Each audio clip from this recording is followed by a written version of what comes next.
Halo sahabat sosiologi, pada video kali ini saya akan membahas mengenai sejarah, objek kajian, dan ciri sosiologi.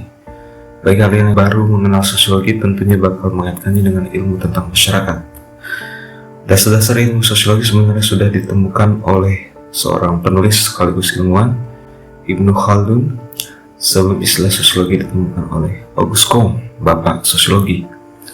Ibnu Khaldun melakukan sebuah penelitian terhadap cara hidup nomaden masyarakat Badui di Afrika Utara yang pada akhirnya menciptakan sebuah karya yaitu Muqaddimah. Dalamnya memuat fase perubahan sosial sebuah masyarakat dari proses lahir dan musnahnya sebuah bangsa. Beberapa kalangan ilmu sosial, khususnya sosiologi, menganggap karya dari penulis asal Tunisia ini sebagai rujukan wajib para ilmuwan setelahnya. Selanjutnya, Auguste Comte.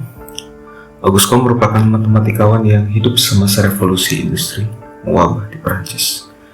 Perubahan besar-besaran yang diakibatkan oleh revolusi tersebut membuat dampak yang sangat signifikan bagi kehidupan masyarakat, seperti meningkatnya angka pengangguran dan kriminalitas.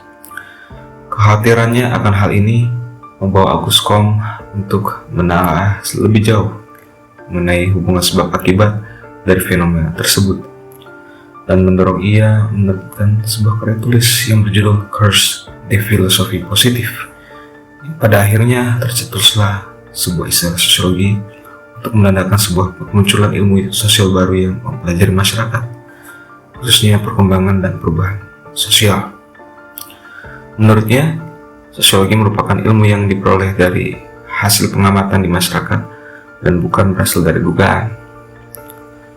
Emile Durkheim dengan teorinya mengungkapkan bahwa sosiologi berfokus pada fakta sosial yang berasal dari luar individu, dapat memaksa dan mengendalikan pikiran, perasaan, dan perilakunya.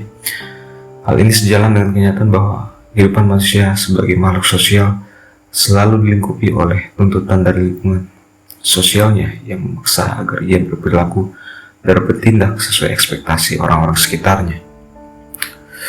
Sebagai contoh, seorang pengendara harus mengenakan helm untuk berjalan dari suatu tempat ke tempat yang lain karena adanya sanksi dan hukuman. Pada akhirnya, pengendara tersebut menyadari bahwa helm yang dikenakannya bukanlah atas keinginan, melainkan kewajiban dari penegak hukum atas dirinya. Terdapat 4 objek kajian sosiologi. Antara lain adalah hubungan antar individu, individu dengan kelompok, hubungan antar kelompok, dan dampak yang dihasilkan dari ketiga hubungan tersebut. Yang pertama, berfokus pada hubungan personal antar dua orang yang bersifat emosional.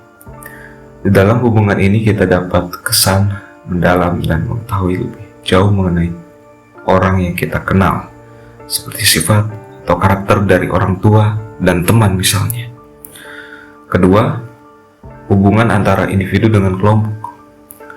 Hubungan ini ditandai dengan interaksi antara seorang individu yang melakukan sugesti atau proses pemberian pengaruh kepada sekelompok orang.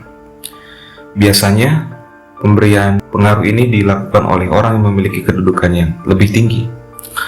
Ketiga, hubungan antar kelompok dengan kelompok yang dicontohkan seperti proses diskusi di dalam kelas. Keempat, adalah dampak yang dihasilkan oleh ketiga jenis hubungan atau interaksi. Proses tersebut bisa positif atau yang diharapkan dan negatif yang tidak diharapkan. Contoh dari proses yang diharapkan adalah kerjasama dan integrasi atau proses penyatuan, sedangkan yang tidak diharapkan seperti konflik dan kekerasan. Berdasarkan ciri-cirinya, sosiologi dibagi menjadi empiris, kumulatif, teoritis, dan non-etis. Ciri pertama menandakan bahwa sosiologi merupakan ilmu yang diperoleh dari hasil pengamatan. Artinya tidak diperoleh dari hasil menduga-duga.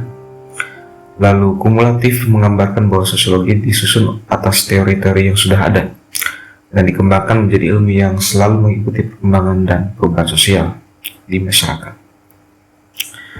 Teoritis menjelaskan bahwa sosiologi dikembangkan melalui proses abstraksi dari hasil pengamatan dan penelitian di masyarakat.